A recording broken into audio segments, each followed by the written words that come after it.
badan saya waktu tu seolah rasa macam kaku, macam terpaku tau. Dan saya tiba-tiba je tak boleh nak bangun, macam kejang macam tu je. Dan mulut saya waktu tu, orang kata saya ni cubalah nak buka mulut, nak manggil adik, tapi ni rasa macam terkunci, tak boleh nak buka langsung. Dan bau yang saya katakan tadi tu semakin menusuk ke hidung tau. Bau tu pekat sangat tau. Dan saya ni tak boleh nak gerakkan badan saya langsung tau. Saya menoleh sebelah kiri dan kepala saya, Astaghfirullahalazim.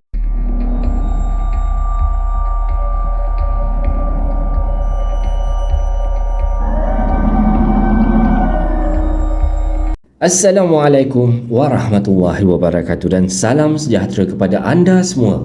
Selamat datang ke channel Kisah Seram Malaysia dan diharapkan anda semua sihat-sihat belaka lah hendaknya, insya-Allah. Jadi disclaimer, semua kisah-kisah yang saya ceritakan dekat sini pada hari ini anggaplah sebagai satu hiburan sahaja. Jangan terlampau taksub ya, ataupun terikut-ikut dengan cerita ataupun kisah-kisah yang saya sampaikan. Baiklah, sebelum bermula, marilah kita sama-sama berdoa kepada Allah Subhanahu wa taala. Semoga Allah panjangkan umur, amin, murahkan rezeki, amin, berikan kesihatan yang baik dan pemudahkan segala urusan kita di dunia dan akhirat. Dan tak lupa juga untuk mak dan ayah kita, semoga Allah memberikan syurga buat mak dan ayah kita, amin amin ya rabbal alamin. Tanpa membuang masa lagi, kali ini KSM nak bawakan anda kisah-kisah berkenaan dengan menumpang. Apa yang menumpang tu? Baik, marilah kita terus ke video yang pertama dengan lafaz Bismillahirrahmanirrahim. Mari kita mulakan.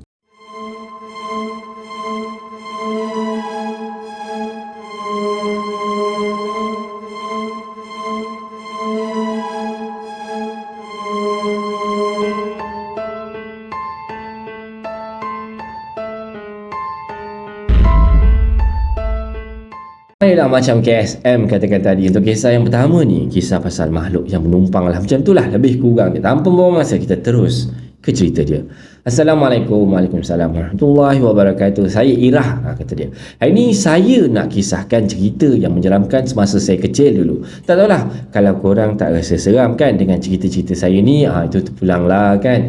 Jadi cerita ni bermula di suatu malam yang sejuk lah. Hujan turun dengan begitu lebat sekali malam tu, disertai dengan guruh yang menyambar yang boleh membuatkan segala bulu roma dekat di badan kita ni berdiri.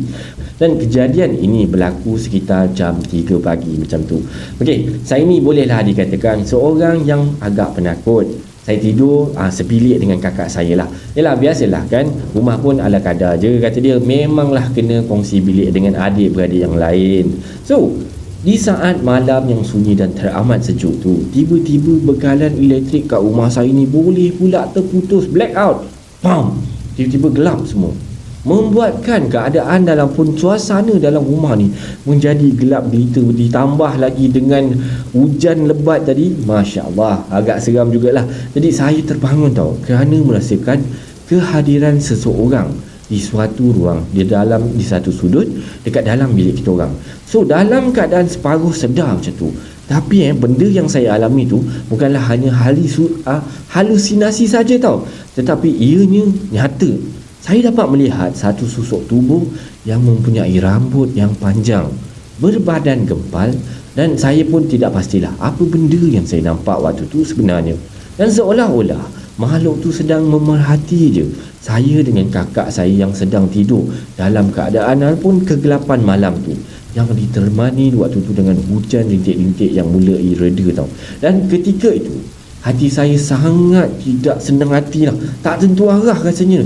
Dan saya masih lagi berfikir, apakah makhluk tu wujud ataupun hanya saya ni berhalusinasi saja. Dan dalam keadaan malam yang mencengkam waktu tu, hati dah rasa duk-dap kan, saya pun beranikanlah diri saya ni untuk cuba nak menyentuh benda tersebut. Dan apa yang paling menghairankan saya, seolah-olah saya terpegang tangan ataupun kaki seseorang tau, yang sangat-sangat besar. Dan apa yang menggelikan adalah tangan ataupun kaki yang saya tersentuh tu memiliki bulu yang sangat-sangat lebat tau. Maksudnya macam kita terpegang orang hutan macam tu lah. Dan benda tu tetap duduk kaku di sudut ruangan yang gelap di dalam bilik saya. Dan makhluk tu ataupun benda tu hanya memerhatikan saya je. Waktu tu saya tak boleh buat apa-apa lah, kerana mulut saya ni dah bagaikan terkunci, badan dah seram sejuk, dah memang kaku je. Dan lampu elektrik saya ataupun lampu dalam rumah saya juga tidak dapat nak dihidupkan. Dan dalam keadaan yang tidak tentu arah waktu tu, dan terketar-ketar saya ni berusaha lah nak bangun daripada katil ni untuk nak bakar lilin yang masih tersisa lagi, dan ingin mendekatkan lilin tersebut ataupun nak bawa lilin tu pergi dekat makhluk tu untuk nak tengok apa makhluk tu sebenarnya kan. Dan tiba-tiba bila saya dah hidupkan lilin tadi yang tersisa tu, angin yang begitu kuat tiba-tiba muncul secara tiba-tiba dan masuk ke dalam bilik ni dan mematikan lilin yang saya sudah nyalakan tu. Dan pada ketika itu, keadaan kembali menjadi gelap gelita, suram dan menyeramkan tau. Dan apa yang menjadi tanda tanya saya lah, daripada mana datangnya angin yang begitu kuat, sedangkan pintu bilik saya waktu tu dah tertutup dan tingkap dalam bilik saya ni semua tertutup. Macam mana angin tu boleh ada dalam bilik saya dan kuat pula tu boleh mematikan lilin yang saya nyalakan ni. Sedangkan dekat luar rumah waktu tu hanya hujan rintik-rintik je dan angin cuma sepoi-sepoi bahasa je. So keadaan saya semakin tidak kentuan lah. Memang dah semakin risau, dah semakin takut, semakin cuak lah waktu tu. Yang hanya ada dalam fikiran saya waktu tu, saya hanya ingin berlari menuju ke bilik ibu dengan ayah waktu tu. Dan tanpa berfikir panjang lah, saya tarik nafas dalam, orang kata kumpulkan segala tenaga, segala semangat. Saya pun terus berlari daripada bilik tersebut, meninggalkan kakak saya keseorangan. Saya berlari menuju ke bilik ibu dengan ayah saya waktu tu, dan ibu yang terbangun dengan tindakan saya tu secara spontan lah. Saya terus lompat ke atas katil mak dengan ayah dan menutup seluruh badan saya dengan selimut. Tanpa cakap apa-apa, saya senyap, saya terus selibung di badan macam tu. Dan ibu yang pelik dengan perilaku saya pun bertanya lah, apa yang jadi pada kamu ni dek? Mana kakak? Kenapa tak tidur dengan kakak? Itulah kan, malam tidur tak basuh kaki lagi, kata mak lah. Itulah ibu yang ibu bebelkan pada saya malam tu.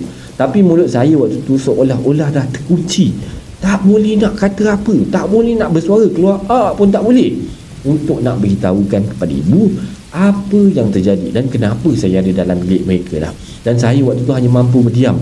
Ketakutan, memang ketakutan yang teramat-amat. Dan keesokan harinya lah, menjelang waktu subuh ataupun menjelang waktu pagi, pukul 6 pagi lah macam tu lebih kurang, saya sudah pun terbangun daripada tidur. Sedangkan ibu, ayah dengan kakak saya pun sudah pun bangun tau, menikmati sarapan. Jadinya ibu yang ingin membangunkan saya pada waktu tu, waktu pagi tu, tak sampai hatilah, kerana ibu melihat anak bongsu dia ni sangat lelap, dengan orang kata sangat lena lah tidurnya tu. Sehinggalah ibu saya bertanya kepada saya waktu tu, adik, kenapa tiba-tiba melompat ke hati mama semalam, dan kenapa tinggalkan kakak tidur seorang-seorang? Tak baik tau. Dan saya hanya diam tau, membisu dengan pertanyaan mama saya ni. Dengan tiba-tiba kakak saya ni boleh bersuara pula tau. Apa ma? Adik semalam kan tidur semalam dengan kakak. Mana ada tidur seorang-seorang? Habis tu yang tidur dengan kakak tu siapa? Adik ni jangan main dengan kakak. Semalam bukan main sakan lagi adik ni, tarik-tarikkan selimut tu. Tahulah sejuk, tapi janganlah selimut tu nak pakai seorang-seorang. Sampai kakak tak dapat selimut pun semalam tau. Spontanlah kakak saya ni berbicara waktu tu. Saya, mak dengan ayah waktu tu dah terlopong masing-masing. Siapa pula yang bersama dengan kakak semalam? Dan itulah yang saya ataupun yang ada dalam fikiran masing-masing waktu tu. Dan kakak dan tak dapat nak menduga ataupun curiga mampu memarahi saya waktu tu, kerana kakak berasa yang saya ni orang kata saja je nak buat cerita tipu. Dan apabila ibu sendiri yang meyakinkan kakak kan hal yang tersebut, secara tiba-tiba kakak menangis tau. Lalu ibu pun peluklah kakak saya ni, menceritakanlah bahawa dia menyangka yang bersama dia malam tadi adalah saya sebenarnya. Tetapi sebaliknya kakak menceritakan bahawa pada ketika itu kakak dah terbangunlah kerana merasakan yang saya ni tengah bergerak-gerak dengan gerakan yang agak kasar tau. Sehingga kan kakak ni boleh tersedar ataupun terbangun daripada tidur, kerana yang difikirkannya itu adalah adik dia, itulah ialah saya lah. Tetapi sebaliknya Sehinggalah saya ni berusia 18 tahun dah. Dan ketika itu saya masih lagi baru berusia 10 tahun. Tapi masih lagi tidak dapat menduga makhluk apakah yang saya nampak dalam bilik saya pada malam tu. Dan kalau itu dikatakan manusia, ianya sangat-sangat mustahil lah. Kerana tiada jejak yang menunjukkan ianya adalah manusia. Bagaimana pula ia boleh masuk ke dalam rumah kita orang? Sedangkan rumah kami ni tidak memiliki sebarang ruang ataupun yang boleh dimasuki ataupun dicerobohi oleh manusia, dan sangat-sangatlah mustahil jika makhluk itu masuk melalui pintu ataupun tingkap. Sedangkan pintu dan tingkap dikunci rapat, ialah pada malam tu kan hujan kan, jadi yang tidak membolehkan ianya masuk ke dalam rumah. Jika ia juga dikatakan adalah makhluk halus, itulah yang menjadi tanda tanya kepada kami sekeluarga sehingga hari ini. Dan syukurlah peristiwa itu tidak berulang lagi, yang membuatkan saya dengan kakak ni trauma untuk tidur di bilik itu lagi. Beberapa hari selepas kejadian itu, kami dan kakak ni berpindah ke bilik sebelah dan tidak berani lagi tidur di bilik tersebut angkara peristiwa tersebut berulang. Orang kata takut peristiwa tu berulang lagi. Jadi ini adalah kisah seram, orang kata menumpang. Menumpang, makhluk tu menumpang di dalam bilik dia lah. Tiba-tiba tak pernah nampak, tiba-tiba ada muncul dalam bilik dia. Jadi ini adalah kisah yang pertama. Harap anda enjoy dan stay tune, sebab KSM ada lagi satu cerita berkenaan makhluk yang menumpang. Jadi kita teruskan dengan kisah yang kedua.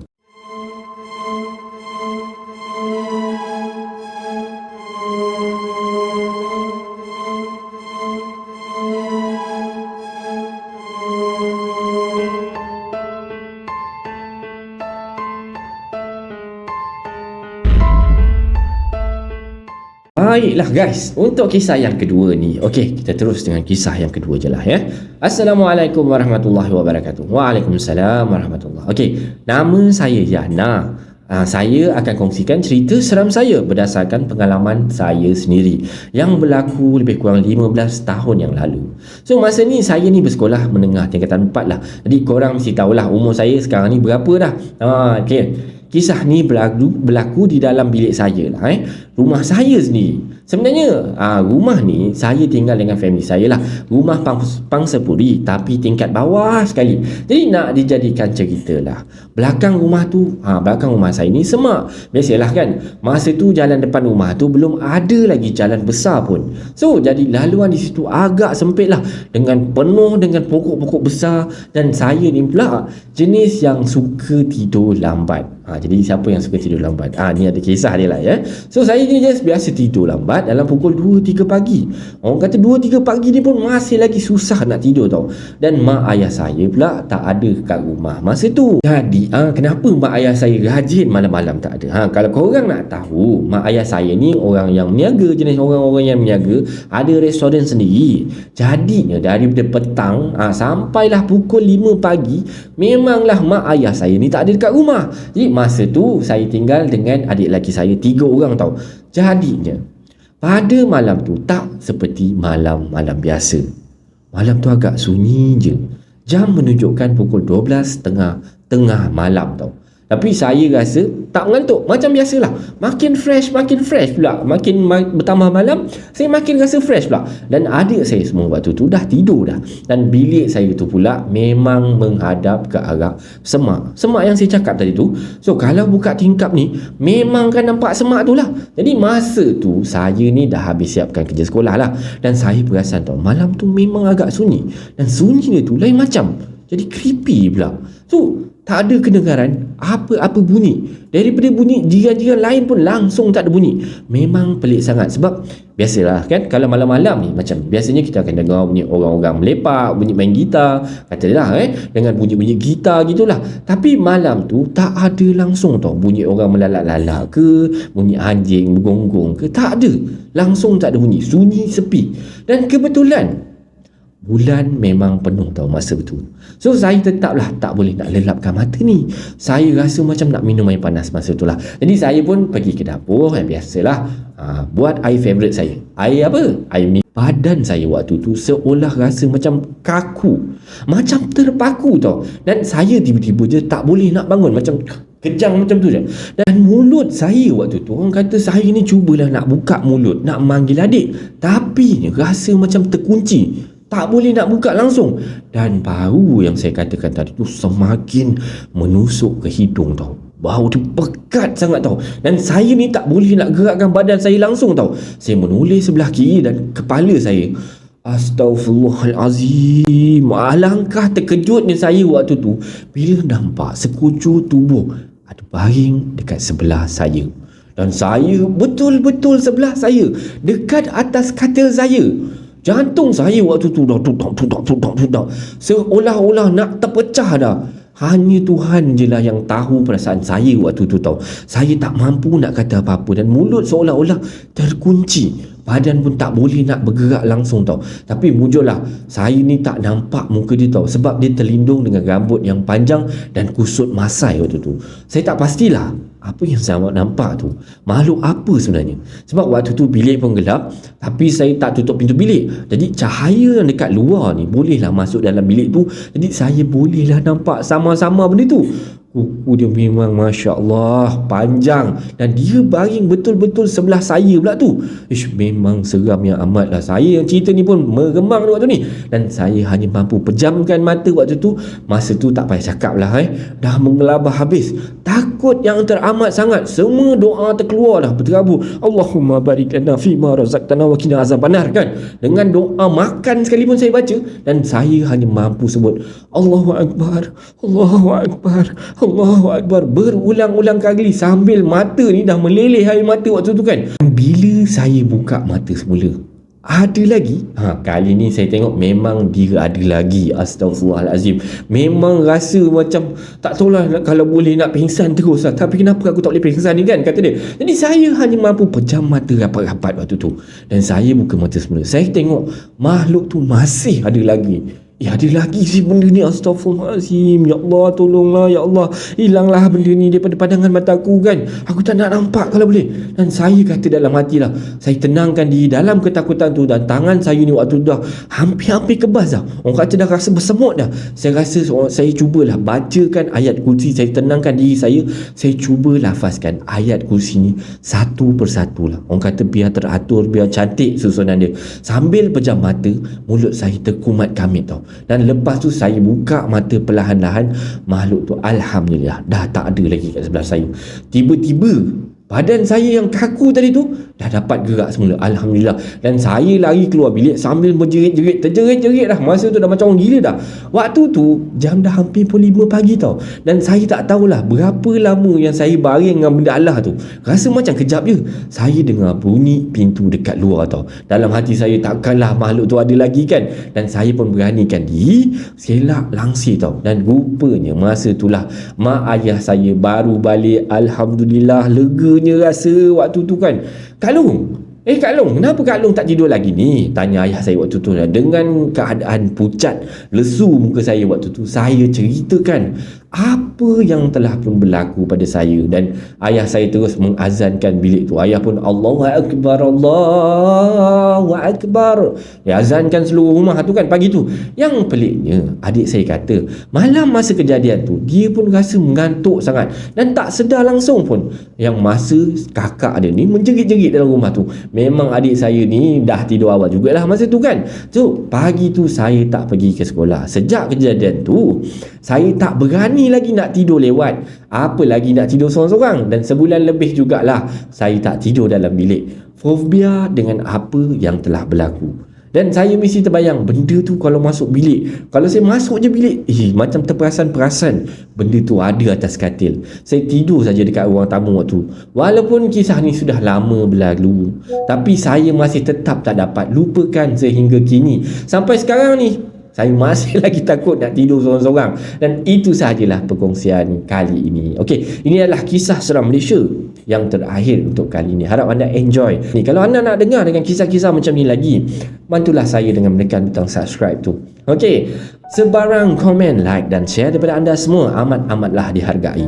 Terima kasih pada yang dah sudi subscribe di channel Kisah Seram Malaysia ni. Dan yang masih belum tu, bantulah saya dengan menekan butang subscribe, like dan sharekan video-video ini kepada kawan-kawan anda.